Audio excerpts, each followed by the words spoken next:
온 나라의 명의가 두 손을 들었습니다. 사흘째 수라를 들지 않으신 세자저하를 어떤 약도 어떤 음식도 살려내지 못했습니다. 그런데 궁 안에 들어온 산골 꼬마 하나가 아무도 없는 달밤에 세자 앞에 된장 뚝배기 하나를 내밀었습니다. 그리고 세자저하께서 눈물을 흘리며 숟가락을 드셨습니다. 오늘 보리의 두 번째 이야기가 시작됩니다. 안녕하세요. 소율의 담을 찾아주셔서 감사합니다. 구독과 좋아요로 응원 부탁드립니다. 세자저하께서 오늘도 수라를 들지 않으셨습니다. 이 이야기는 보리가 강원도 산골로 돌아온 그 겨울이 끝나고 봄이 한 번 더 찾아왔을 때부터 시작됩니다. 여러분 기억하시지요?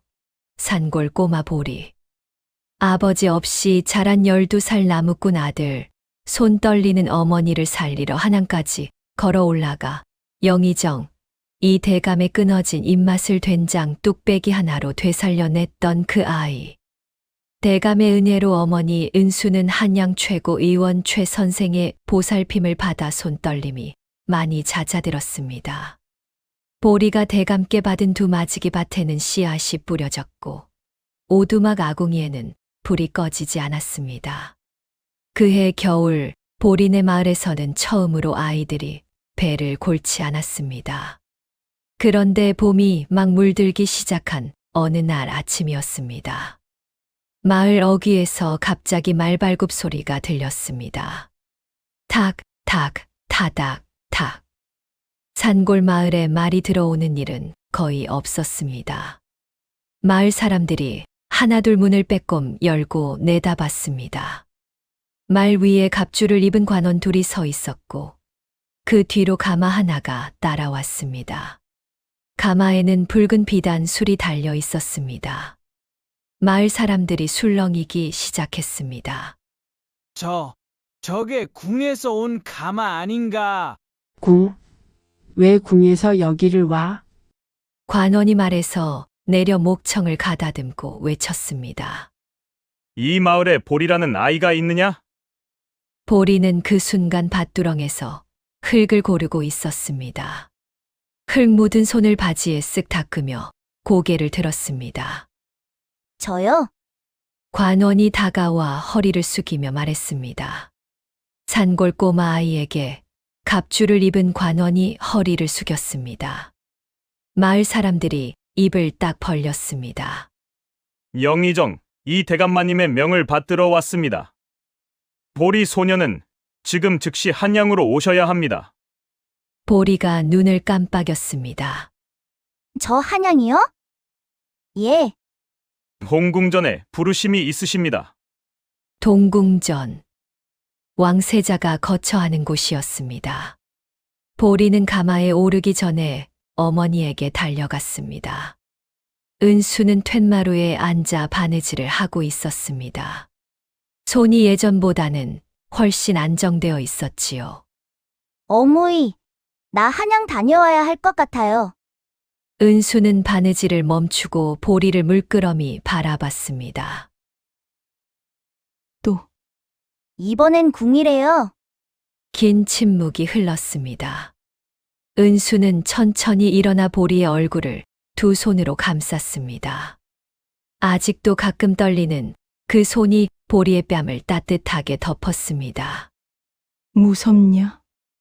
보리가 잠시 생각하다 고개를 저었습니다. 아니요. 근데 오래 걸릴까 봐요. 은수가 빙그레 웃었습니다. 걱정 마라. 어미는 괜찮다. 어서 다녀오너라. 가마 안에는 이 대감의 서찰이 놓여 있었습니다. 보리는 글을 읽을 줄 몰랐습니다. 관원에게 부탁했더니 관원이 조심스럽게 펼쳐 읽어 주었습니다.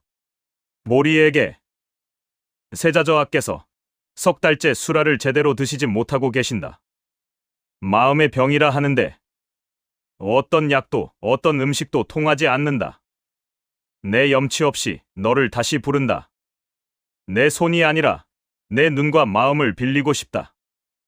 부디 와 죽어라. 이 대감 씀. 보리는 가마 안에서 오랫동안 창밖을 바라봤습니다. 산이 뒤로 물러나고 들판이 펼쳐지고 강이 보이고 마침내 멀리 한양 성곽이 보이기 시작할 때까지 마음의 병. 그 말이 보리의 머릿속에서 떠나지 않았습니다. 마음의 병이라면 밥이 문제가 아닌 것이었습니다. 한양에 도착한 보리는 먼저 이 대감 댁으로 안내되었습니다. 대감은 많이 달라져 있었습니다. 지난 겨울과 달리 얼굴에 혈색이 돌아왔고 지팡이 없이도 마당을 거니실 수 있을 만큼 기력을 회복하셨습니다. 보리를 보자 대감은 두 눈이 따뜻하게 가늘어졌습니다. 왔느냐, 보리야. 예, 대감마님. 많이 좋아지셨네요. 다 내 덕이다. 대감이 보리를 사랑채로 이끌며 말씀하셨습니다. 앉아라. 할 얘기가 길다. 차가 올라왔습니다. 보리는 생전 처음 마셔보는 향긋한 차를 홀짝이며 대감의 말씀을 들었습니다. 세자저하께서 올해 16이시다. 2해 전에 어머니이신 빈궁마마께서 갑작스레 돌아가셨는데 그 뒤로 마음의 문을 닫으셨다. 처음에는 밥량이 줄더니 이제는 수라를 보기만 해도 입맛이 없다 하신다. 명의들이 다 진찰했는데 몸에는 이상이 없다. 마음이 병든 것이야. 보리는 찻잔을 두 손으로 감싸 쥐고 가만히 생각했습니다. 어머니를 많이 보고 싶으신 거겠네요. 대감이 천천히 고개를 끄덕이셨습니다. 그렇지. 근데 그 슬픔을 어떻게 건드려야 할지 궁 안 누구도 모른다. 내가 전하께 아뢰어 너를 추천했다. 보리가 찻잔을 내려놓으며 물었습니다. 저한테 뭘 기대하시는 건지요? 대감이 조용히 웃으셨습니다. 네가 내 입맛을 어떻게 살렸는지 기억하느냐? 예, 너는 귀한 재료를 쓴 게 아니었다. 내 어린 시절 기억을 건드렸지. 세자저하도 마찬가지가 아닐까 싶구나. 보리는 한참을 조용히 있다가 말했습니다. 세자저하를 직접 뵐 수 있을까요? 다음 날 아침 보리는 생애 처음으로 궁궐문 앞에 섰습니다. 웅장하다는 말로는 부족했습니다. 붉게 칠해진 거대한 문이 하늘을 찌를 듯 솟아 있었고 그 위의 기와 처마는 마치 구름 위에 걸쳐 있는 것 같았습니다. 문 양쪽에는 갑주를 입은 호위 무관들이 창을 세우고 꼿꼿이 서 있었습니다. 보리는 그 앞에서 숨을 한 번 깊이 들이쉬었습니다. 어무이 생각하지 말자. 지금은 세자저하 생각만 해야지.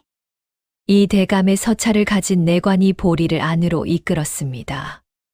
내관의 이름은 문돌이었습니다. 나이는 40쯤 되어 보이는 빠르고 조용하게 움직이는 사람이었습니다. 소년, 궁 안에서는 절대 큰 소리를 내거나 뛰어다니면 안 됩니다. 말도 함부로 해선 안 돼요. 알겠습니까? 예, 그리고 세자저하를 뵐 때는 반드시 엎드려야 합니다. 예. 그리고 문돌이 내관이 잠시 말을 멈추더니 목소리를 낮췄습니다. 궁 안에는 눈이 많습니다. 조심하세요. 그 말이 무슨 뜻인지 보리는 곧 알게 되었습니다. 동궁전으로 가는 길에 보리는 여러 번 날카로운 시선을 느꼈습니다. 내의원 의관들이 지나가다 보리를 보고 멈추었습니다. 어느 상궁은 문 뒤에서 고개를 빼꼼 내밀어 위아래를 훑었습니다. 눈빛들이 모두 비슷했습니다. 저 아이가 뭔데 하는 눈빛이었습니다. 동궁전의 뜰에 들어서자 고요함이 밀려왔습니다. 꽃이 막 피려하는 매화나무 한 그루가 뜰 한가운데 서 있었습니다. 봉오리가 맺혔지만 아직 열리지 않은 채였습니다. 마치 이 궁 전체가 숨을 참고 있는 것 같았습니다. 내관 문돌이 가암문 앞에서 멈추어 보리를 돌아보았습니다. 여기서부터입니다. 방 안은 조용했습니다. 창문에 붙인 창호지로 봄볕이 은은하게 스며들었습니다.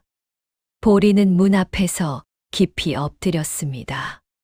소인보리, 삼가 문안드립니다.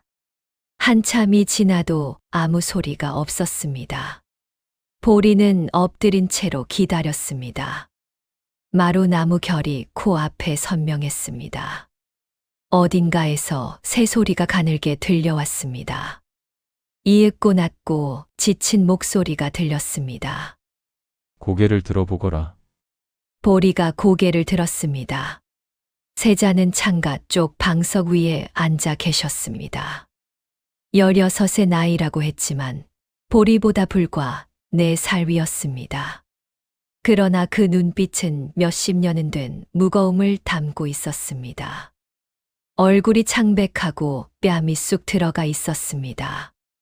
앞에는 아침 수라상이 차려져 있었는데 손을 대지 않은 채였습니다. 세자가 보리를 천천히 살폈습니다. 네가 이 대감이 말하던 아이냐?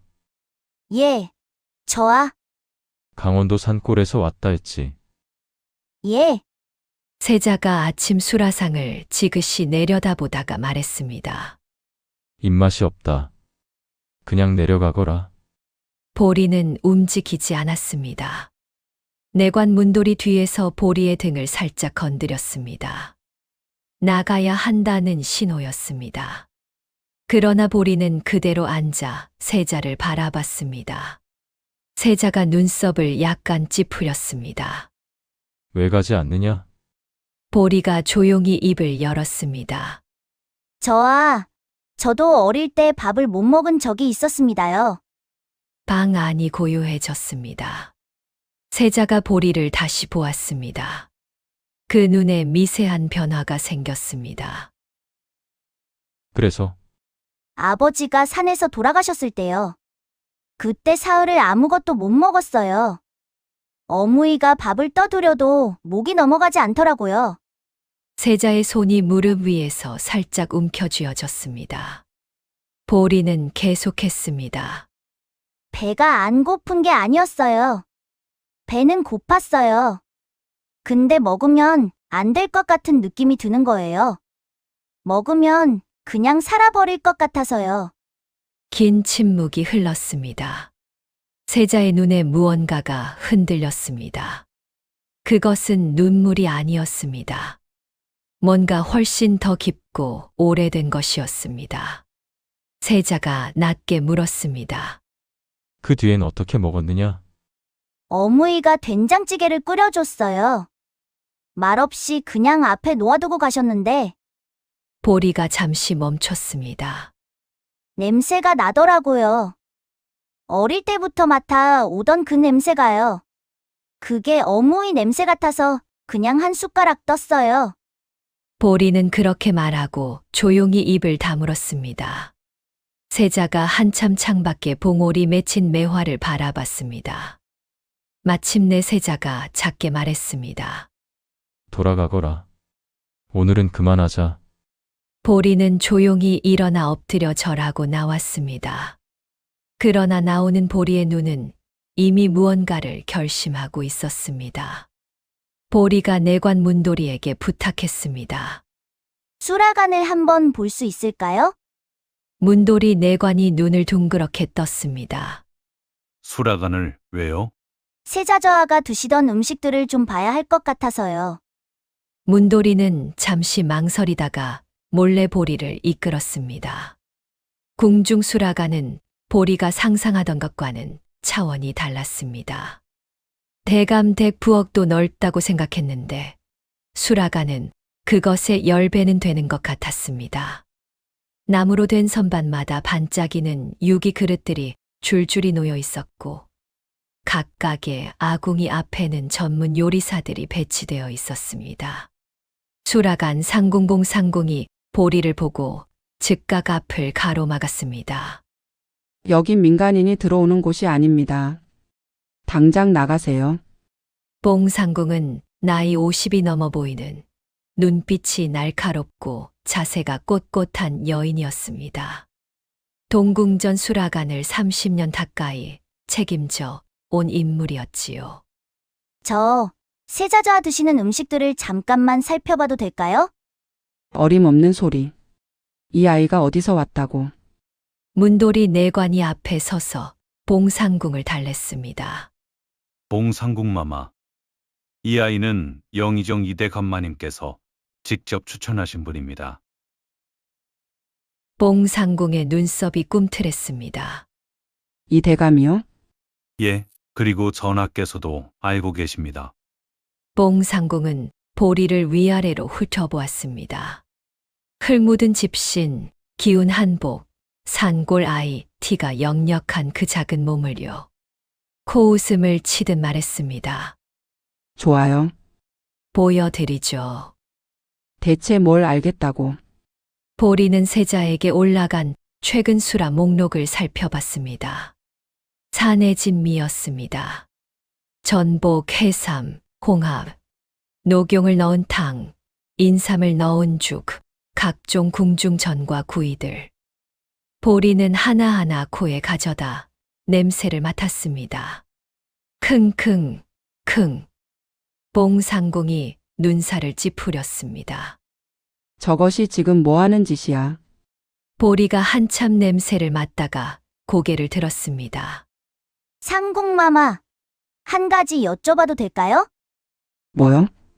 세자저하의 어머니이신 중전마마께서 살아 계실 때 저하께서 즐겨 드시던 음식이 뭔지 혹시 아세요?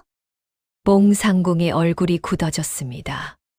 그 눈에 예상치 못한 무언가가 스쳤습니다. 봉상궁이 잠시 후 입을 열었습니다. 처음보다 목소리가 조금 낮아졌습니다. 동치미 국물에 마른 국수이었습니다.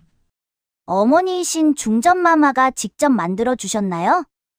봉상궁은 대답하지 않았습니다. 그러나 그 침묵이 대답이었습니다. 보리가 조용히 말했습니다. 지금 차려드리는 음식들이 너무 귀하고 향이 강해서요. 드시기 전에 이미 지치시는 것 같아요. 제가 한번 해드려도 될까요? 봉상궁이 날카롭게 쏘아봤습니다. 지금 내 수라간 음식이 잘못됐다는 거냐? 아니요. 저하의 마음이 문제인 거지요. 음식은 잘못이 없어요. 봉상궁은 한참을 보리를 보다가 입술을 굳게 다물었습니다. 내 수라간에서는 안 됩니다. 나가요. 보리는 쫓겨났습니다. 그러나 포기하지 않았습니다. 그날 밤 보리는 문돌이 내관에게 부탁했습니다. 내관님, 작은 아궁이 하나만 쓸 수 있을까요? 수라간 말고 아무도 안 쓰는 구석진 곳이요. 문돌이가 눈을 가늘게 떴습니다. 뭘 하려는 거요? 된장찌개요. 문돌이는 한참 보리를 바라보다가 한숨을 내쉬었습니다. 동궁전 담장 안쪽에 오래된 작은 온돌방이 하나 있어요. 거기 아궁이가 있는데 요즘은 안 써요. 근데 봉삼궁한테 들키면 나도 곤란합니다. 들키지 않을게요. 됩니까요, 그게? 밤에 할게요. 보리는 문돌이 내관을 통해 몇 가지를 구해달라 부탁했습니다. 한양시장에서 살 수 있는 소박한 것들이었습니다. 된장 한 종지, 묵은지 반 포기, 두부 한 모, 파 두어 대, 그리고 쌀 2줌. 자정이 지날 무렵이었습니다. 궁 안이 조용해진 시간. 달이 환하게 떠 있었습니다. 보리는 혼자 낡은 아궁이 앞에 쪼그리고 앉아 불을 지폈습니다. 타닥 타닥 장작이 붙었습니다. 뚝배기를 올렸습니다. 된장을 풀었습니다. 묵은지를 잘게 찢어 넣었습니다. 두부를 손으로 툭툭 부수어 넣었습니다. 파를 어슷하게 썰어 넣었습니다. 보글보글 보글보글. 아주 낮은 불에서 천천히 끓기 시작했습니다. 그때였습니다. 인기척이 들렸습니다. 보리는 화들짝 고개를 들었습니다. 달빛 속에 누군가가 서 있었습니다. 흰 옷 도포를 입은 사람이었습니다. 얼굴이 창백하고 눈 아래가 어두웠습니다. 세자였습니다. 보리가 황급히 엎드리려 하자 세자가 손을 들었습니다. 하지 마라. 그냥 있어. 세자가 천천히 다가왔습니다. 뚝배기 앞에 쪼그려 앉았습니다. 왕세자가 마당에 쪼그려 앉았습니다. 뚝배기에서 피어오르는 된장찌개 냄새가 달빛 속에 퍼졌습니다. 세자가 그 냄새를 맡았습니다. 눈을 감았습니다. 오랫동안 가만히 있었습니다. 보리는 아무 말도 하지 않았습니다. 뚝배기만 계속 저었습니다. 보글보글. 이윽고 세자가 입을 열었습니다. 어머니도 된장찌개를 끓이셨다. 보리가 조용히 고개를 끄덕였습니다. 구중궁궐 안에서도 어머니가 직접 끓이셨다. 궁녀들이 대신 해드린다 해도 본인이 직접 하셨어. 늘 이렇게 아궁이 앞에 앉아서. 세자의 목소리가 끊어졌습니다.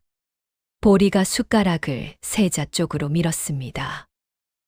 드셔보시겠습니까요, 저아? 세자는 그 숟가락을 한참 내려다봤습니다. 달빛이 뚝배기 위에 내려앉았습니다. 김이 피어올랐습니다. 세자가 천천히 손을 뻗었습니다. 숟가락을 집었습니다. 뚝배기에 넣었습니다. 국물을 한 숟가락 떴습니다. 입으로 가져갔습니다. 후. 그리고 드셨습니다. 세자의 눈에서 눈물이 한 방울 흘러내렸습니다. 보리는 보지 못한 척했습니다. 그냥 불을 바라봤습니다. 타닥, 타닥. 세자가 두 번째 숟가락을 드셨습니다. 세 번째를 드셨습니다. 말없이 계속 드셨습니다. 달이 중천에 떠 있었습니다. 다음 날 아침 궁 안이 술렁였습니다. 세자가 아침 수라를 드셨다는 소식이 퍼진 것이었습니다. 석 달 만의 일이었습니다. 내관들과 궁녀들이 서로 눈빛을 나눴습니다. 입 밖에 내지 않았지만 모두가 알았습니다. 어젯밤 낡은 온돌방 아궁이에서 무슨 일이 있었는지를요. 그러나 기쁨은 오래가지 않았습니다. 내의원 수석의관 홍도제조가 봉상궁을 불렀습니다. 홍도제조는 60 가까운 나이에 내의원에서 25년을 보낸 인물이었습니다. 고집이 세고 자존심이 강했으며 세자의 병을 자신의 관할로 여기는 사람이었습니다. 민간 아이가 세자저하의 수라에 관여했다는 게 사실이오? 봉상궁이 굳은 얼굴로 답했습니다. 직접 수라관에서 만든 건 아닙니다. 낡은 온돌방에서 사적으로 끓인 거라서요. 그게 더 문제요. 출처를 모르는 음식을 세자저하께 드리게 하다니. 만에 하나 독이라도 들어있었으면 어쩔 뻔했소.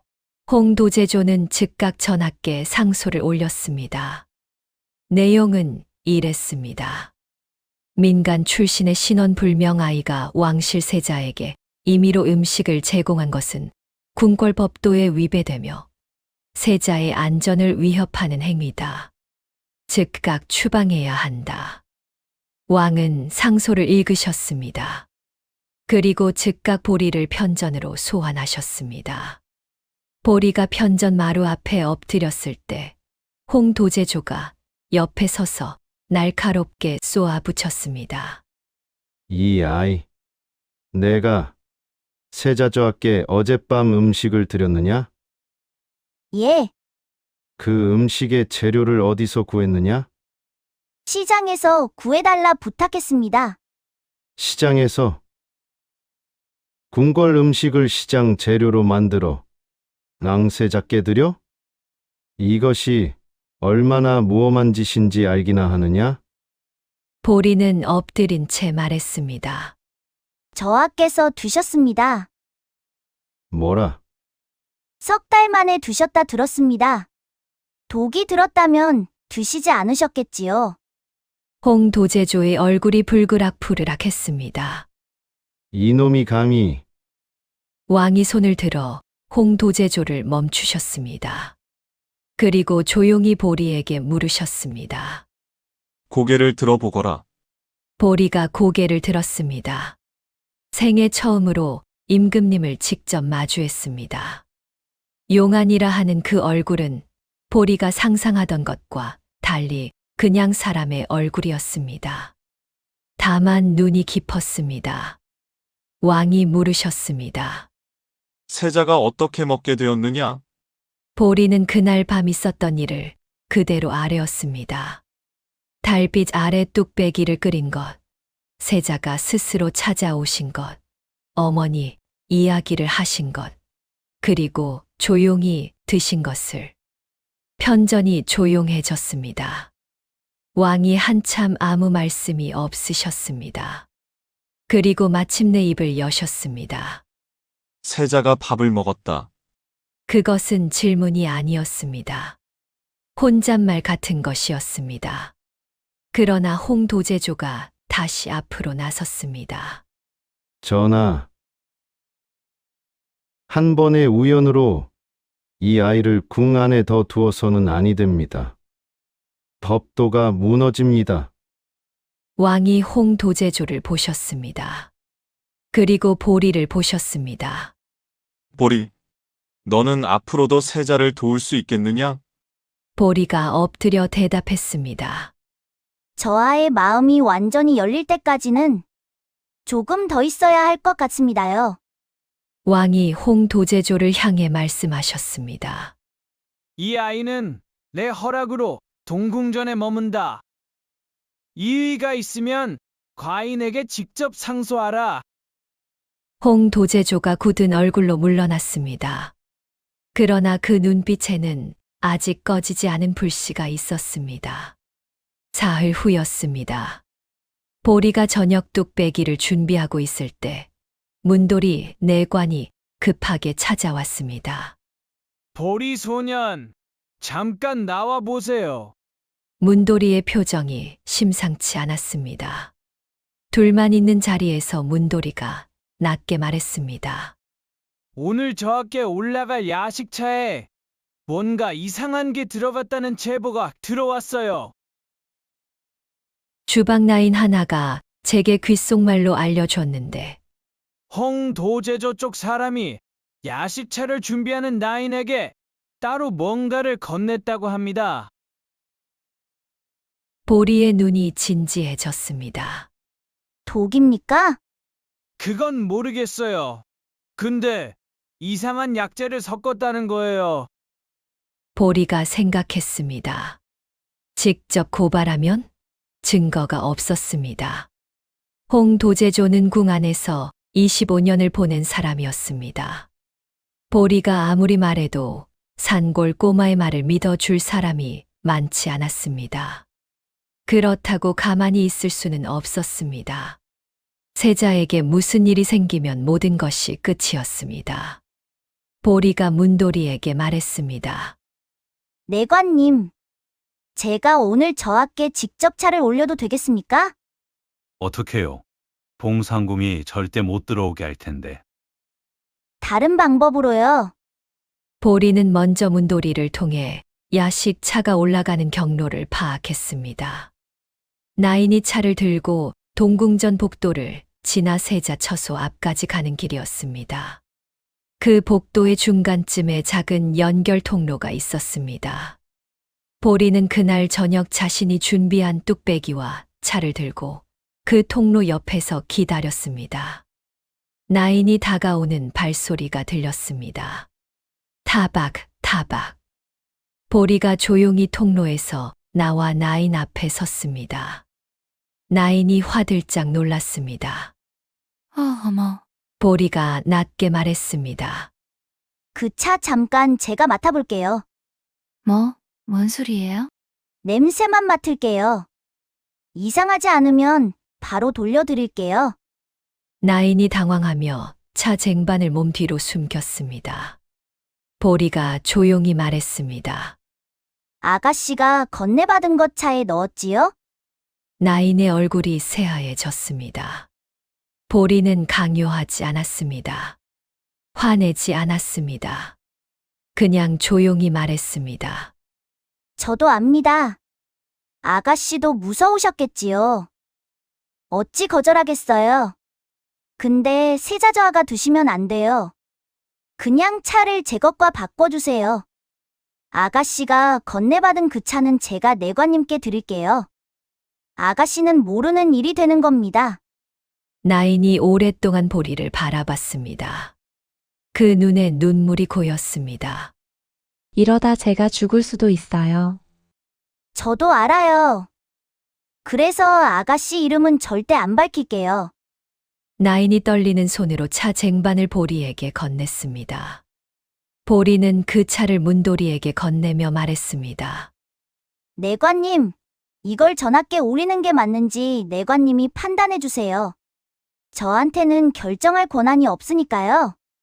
문도리 내관은 그 차의 냄새를 맡고 즉각 내의원의 다른 의관에게 가져갔습니다.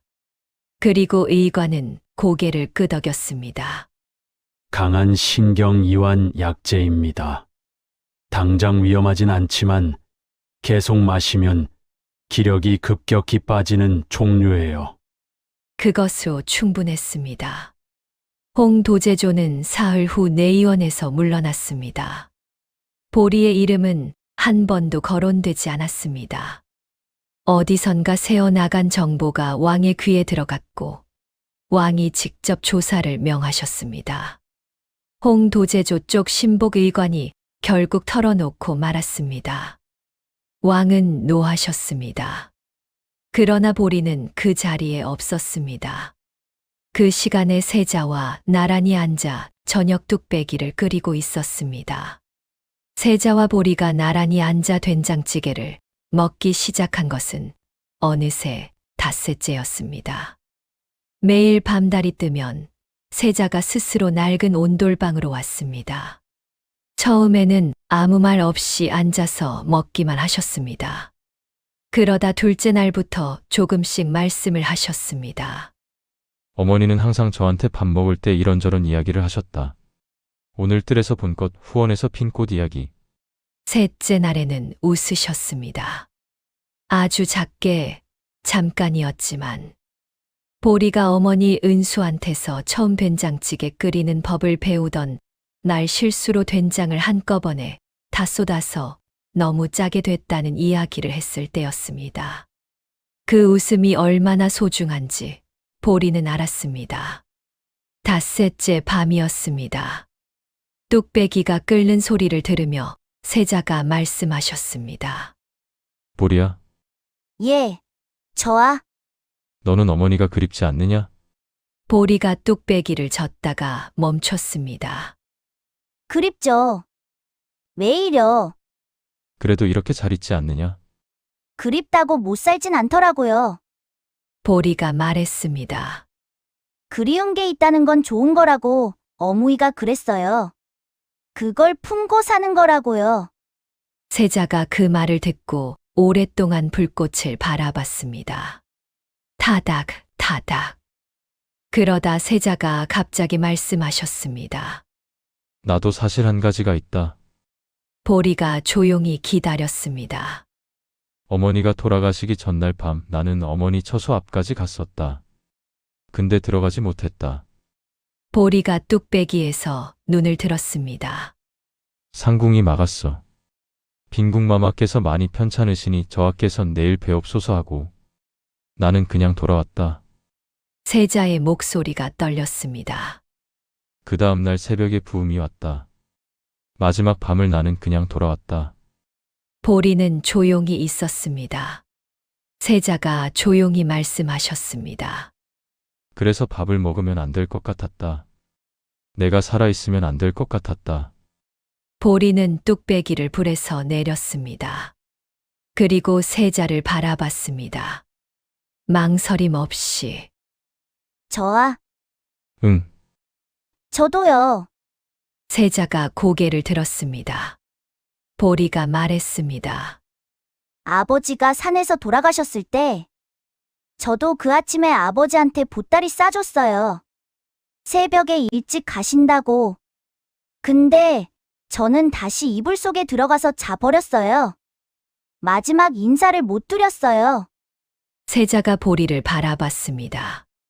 근데요, 저아, 보리가 계속했습니다. 어무이가 그랬어요. 그건 내 잘못이 아니라고. 그냥 몰랐던 거라고. 몰랐던 것은 잘못이 아니라고요. 세자의 눈에 눈물이 고였습니다. 저하도요. 그날 밤 상궁이 막은 건 저하 잘못이 아니에요. 그냥 몰랐던 거예요. 마지막이 될 줄은요. 눈물이 세자의 뺨을 타고 흘렀습니다. 보리도 눈물이 났습니다. 뚝배기 연기 때문이라고 생각하기로 했습니다. 세자가 한참 흐느끼다가 뚝배기를 당겼습니다. 숟가락을 집었습니다. 그리고 드셨습니다. 이번에는 한 그릇을 다 비우셨습니다. 밥도 드셨습니다. 한 공기를 다. 그날 밤 동궁전뜰의 매화나무에서 봉오리가 열렸습니다. 하얗고 작은 꽃 하나가 달빛 속에서 조용히 피어났습니다. 사흘 후 왕이 편전에서 보리를 다시 불렀습니다. 이번에는 홍도제조도 없었습니다. 이 대감이 옆에 계셨고 봉상궁도 한쪽에 서 있었습니다. 세자는 병풍 뒤에 계셨습니다. 왕이 보리에게 물으셨습니다. 세자가 스스로 밥을 먹기 시작했다. 네가 뭘 했느냐? 보리가 엎드려 대답했습니다. 아무것도 안 했습니다요. 아무것도? 그냥 옆에 있었습니다. 그리고 된장찌개를 끓였습니다. 왕이 잠시 말이 없으시다가 다시 물으셨습니다. 네가 원하는 것이 무엇이냐? 보리가 바닥에 엎드린 채 말했습니다. 강원도 산골로 돌아가고 싶습니다. 어무이가 기다립니다. 왕이 조용히 웃으셨습니다. 그게 전부냐? 예, 원하는 것을 말해보거라. 물질이든 벼슬이든. 보리가 잠시 생각했습니다. 그리고 조심스럽게 입을 열었습니다. 저와 한 가지만 여쭤봐도 되겠습니까요? 말해보거라. 저희 마을에 아이들이 10명 있습니다.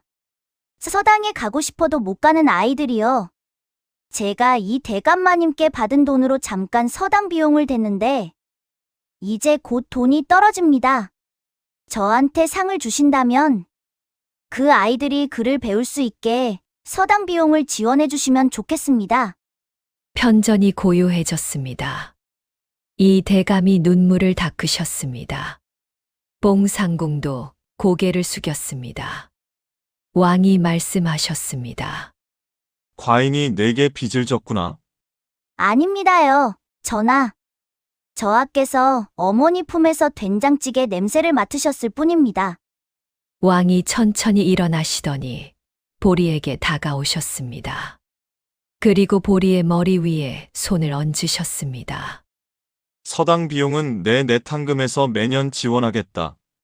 그리고 왕이 내관에게 손을 들자 내관이 문서 하나를 가져왔습니다. 내 어머니의 집과 땅은 영원히 세금을 면한다. 그리고 이 문서는 네가 어디 가서든 이 나라 백성으로서 억울한 일을 당하지 않도록 과인이 직접 보증하는 문서다. 보리의 눈에서 눈물이 쏟아졌습니다. 감사합니다요, 전하. 바로 그때 병풍 뒤에서 소리가 났습니다. 세자가 나오셨습니다. 얼굴에 아직 눈물 자국이 있었지만 눈빛이 이전과 달랐습니다. 살아있는 눈빛이었습니다. 보리야, 보리가 황급히 엎드렸습니다. 저하, 고맙다. 나중에 꼭 다시 와라. 보리가 고개를 들어 세자를 바라봤습니다. 그리고 씩 웃었습니다. 예. 된장찌개 끓여올게요. 세자가 처음으로 환하게 웃으셨습니다. 보리가 궁궐문을 나섰습니다. 봄이 완연했습니다. 길가에 개나리가 노랗게 피어 있었고 하늘이 파랗게 높았습니다. 보리는 걸었습니다. 한양 성문을 나서고 들판을 지나고 강을 건너고 산을 넘었습니다. 열흘쯤 걸렸을까요? 드디어 친숙한 산골 공기가 코에 닿았습니다. 흙냄새와 소량기가 섞인 어릴 때부터 맡아 오던 그 냄새였습니다. 오두막 앞에서 어머니 은수가 툇마루에 앉아 콩을 고르고 있었습니다. 보리가 뛰어갔습니다. 어머니! 은수가 고개를 들었습니다. 그 얼굴에 환한 웃음이 번졌습니다. 왔냐? 보리야. 보리가 툇마루에 걸터앉으며 말했습니다. 어머니, 나 이번엔 궁에 갔다 왔어. 은수가 눈을 크게 떴습니다. 궁. 응. 세자저하도 뵀어. 아이고. 그리고 어머니 집이랑 밭은 이제 세금 안 내도 된대. 은수는 한동안 아무 말도 못했습니다. 그러다 천천히 보리의 손을 잡았습니다. 예전보다 훨씬 덜 떨리는 그 손으로. 너 참 대단하다. 우리 보리. 아니야. 된장찌개가 대단한 거지. 둘이 한참 웃었습니다. 저녁이 되었습니다. 보리는 아궁이에 불을 지폈습니다. 타닥, 타닥. 된장을 풀었습니다. 호박을 썰었습니다. 두부를 넣었습니다. 보글보글. 어머니와 마주 앉았습니다. 산골 오두막에 밤 냄새가 가득 찼습니다. 창밖엔 별이 총총했습니다. 세상에서 가장 행복한 밥상이 거기 있었습니다. 자, 여기까지가 산골 꼬마 보리의 두 번째 이야기였습니다. 보리는 이번에도 특별한 재주를 쓴 것이 아니었습니다. 그냥 눈을 뜨고 귀를 열고 상대방의 슬픔이 어디서 왔는지를 들여다봤을 뿐이었습니다. 세자의 밥그릇을 채운 건 된장찌개가 아니었습니다. 마음이었습니다. 그건 내 잘못이 아니야 라는 말 한마디였습니다. 가끔 우리도 그럴 때가 있지 않습니까? 밥이 목에 넘어가지 않는 날들이. 배는 고프지만 먹으면 안 될 것 같은 날들이. 그런 날, 옆에서 아무 말 없이 된장찌개를 끓여주는 사람 하나가 있다면 그것만으로도 살아갈 수 있는 법이지요. 오늘 이 이야기가 마음에 닿으셨다면 구독 버튼과 좋아요 한 번씩 눌러주세요. 다음 이야기에서 뵙겠습니다. 편안한 밤 되세요.